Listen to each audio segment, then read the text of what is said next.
ग्राम पंचायत अमिलो करछना प्रयागराज के प्रांगण में विश्व के सबसे लोकप्रिय नेता भारत के प्रधानमंत्री माननीय श्री नरेंद्र मोदी जी के आह्वान पर विकसित भारत संकल्प यात्रा का यह आयोजन हो रहा है, जिसमें यहाँ के बच्चों द्वारा गजब की प्रस्तुति हो रही है। स्मिता सिंह जी ने दिया है और ये कहानी ज्योति रघुवंशी द्वारा बताई जा रही है। आइए सुनते हैं इस कहानी को।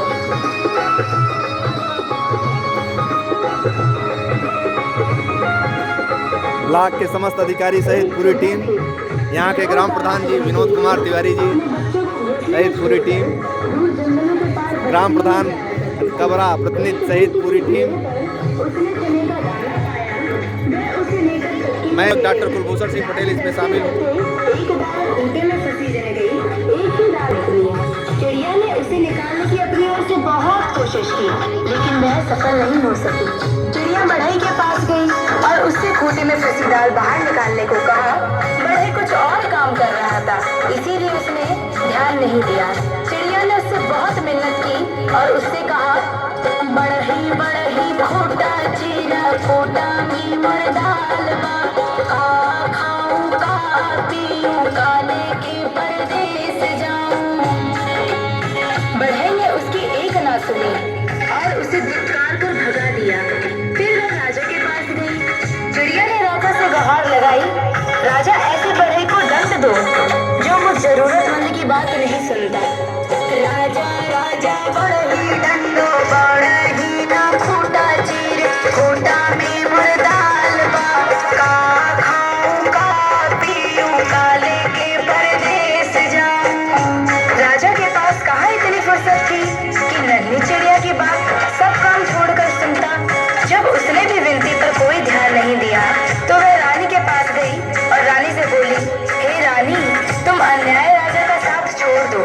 रानी रानी राजा तेजो, राजा ना बढ़ई डंडे, बढ़ई ना खूंटा चीरे, खूंटा में मोर दाल बा, खाऊं का पीऊं काले के परदेस जाऊं। रानी भला अपने राजा को क्यों छोड़ने लगी? रानी ने रोती बिलखती चिड़िया की एक ना सुनी और उसकी बात मानने से इनकार कर दिया। फिर गौरैया उड़ी और सांप के बिल के पास जाकर रोने लगी। बिल से निकले सांप से अपनी विनती दोहराई।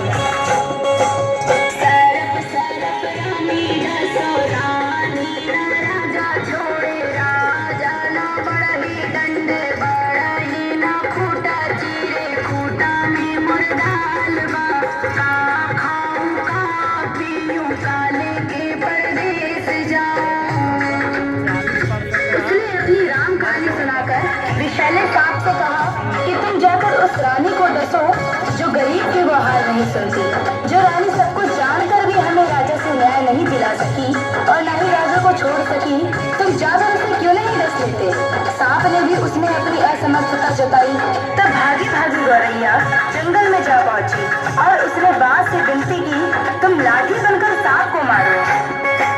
लाठी लाठी विषधर पीटो, विषधर ना रानी डसे, रानी ना राजा तेजे, राजा ना बढ़ई डंडे, बढ़ई ना खूंटा चीरे, खूंटा में मुर दाल बा, खाऊं का पीऊं काले के परदेस जाऊं।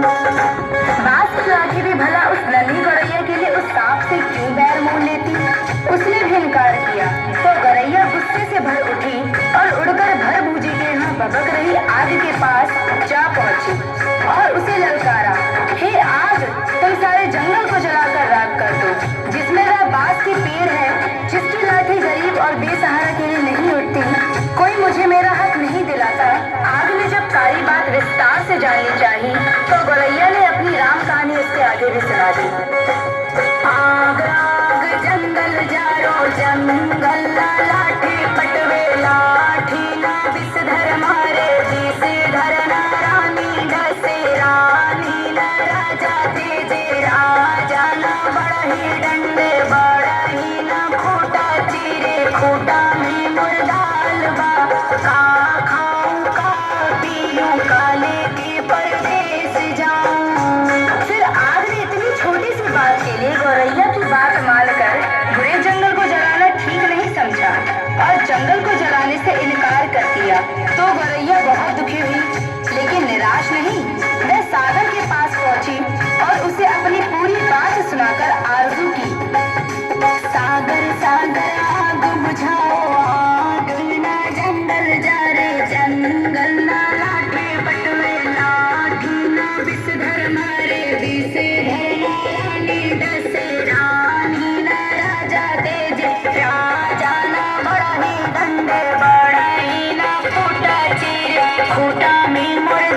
मर्दाल बा का खाऊं का पीऊं काले के परदेस जाऊं।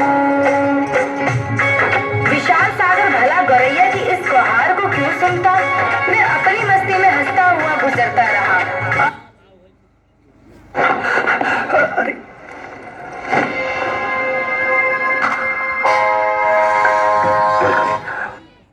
और गौरैया उसके किनारे अपना सिर ढूंढती रही। सुबह से शाम होने को आई। गौरैया को जब यहाँ भी न्याय नहीं मिला तो वह हाथी के पास पहुंची। हाथी के पास उसने अभिनय की कि तुम चलकर मुझे न्याय दिलवाओ। उस समुद्र को सोख लो जो मुझ दुखियारी की हंसी उड़ाता है। बलवान होते हुए भी अन्याय के विरुद्ध खड़ा नहीं होता। जानते हो हमारे साथ क्या गुजरी है। और वह गा गा कर पूरी व्यथा कथा हाथी को सुनाने लगी। हाथी हाथी सागर सोखो सागर ना आग बुझावे आग ना जंगल जा रे जंगल ना लाठी पटवे लाठी ना विषधर मारे विषधर ना रानी डसे रानी ना राजा तेजे राजा ना बढ़ी डंडे बढ़ी ना खूटा चीरे खूटा में मुर्दाल बा खाऊं का पीऊं काले के परदेस जाऊं। हाथी भी गौरैया की बात सुनकर टस से मस नहीं हुआ।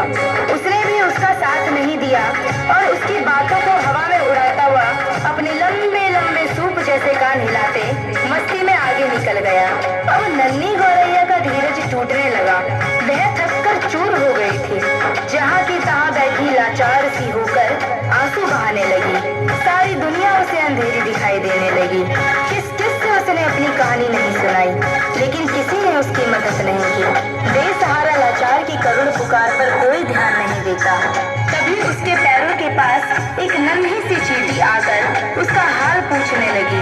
उसने देखा नन्ही नन्ही चींटियों की एक लंबी कतार एक के पीछे एक बहुत ही अनुशासित ढंग से चली आ रही है। उसने ध्यान से देखा उनका अद्भुत संगठन और अथक परिश्रम। वे बड़ी फुर्ती तत्परता और सुनियोजित ढंग से अपना काम मिलजुल कर किए जा रहे थे। चींटियों ने आकर उसे घेर लिया और गौरैया से पूरा वृत्तांत सुना। सुनकर सहानुभूति के साथ बोली, बहन इस दुनिया में रोने गिड़गिड़ाने से काम नहीं चलता और ना ही बैठकर आंसू बहाने से कुछ होता है। हिम्मत हार कर बैठना तो कायरता है। चलो चलो हमारे साथ, हम न्याय दिलाएंगे, कोई रास्ता निकालेंगे। चलते चलते चिड़िया यह सोचती रही कि भला यह नन्ही नन्ही चींटियां मेरी क्या मदद करेंगी जबकि बड़ों बड़ों ने मुझसे मुंह मोड़ लिया और मेरे किसी काम ना आए। खैर चलो देखते हैं, कोई तो मेरी मदद के लिए आगे आया है। चींटी बहना हमारा साथ देने चली है तो उसकी फौज भी तो है उसके पीछे। फिर घबराना क्या, देखते हैं क्या होता है। गौरैया सोचती चली जा रही थी।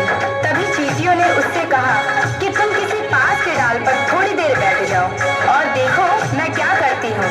कैसे पहाड़ जैसा हाथी मेरे इशारे पर नाचने लगता है और तुम्हारे काम के लिए दौड़ा दौड़ा समुद्र के पास जाता है।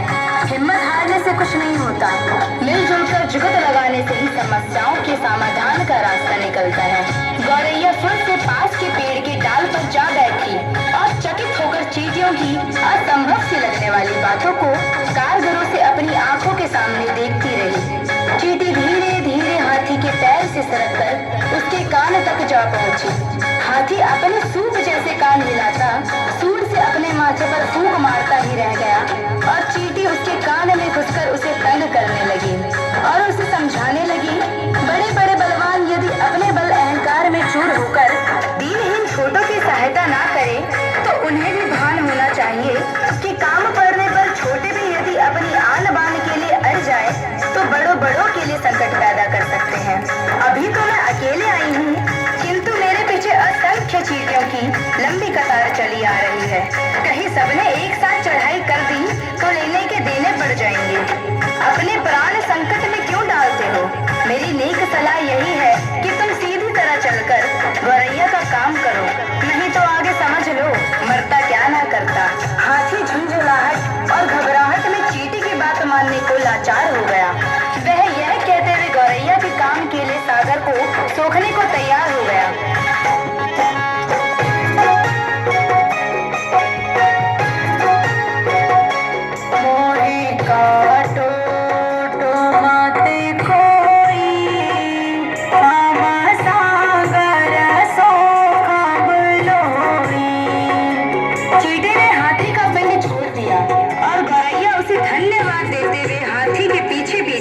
उड़ती वापस सागर की ओर लौटी।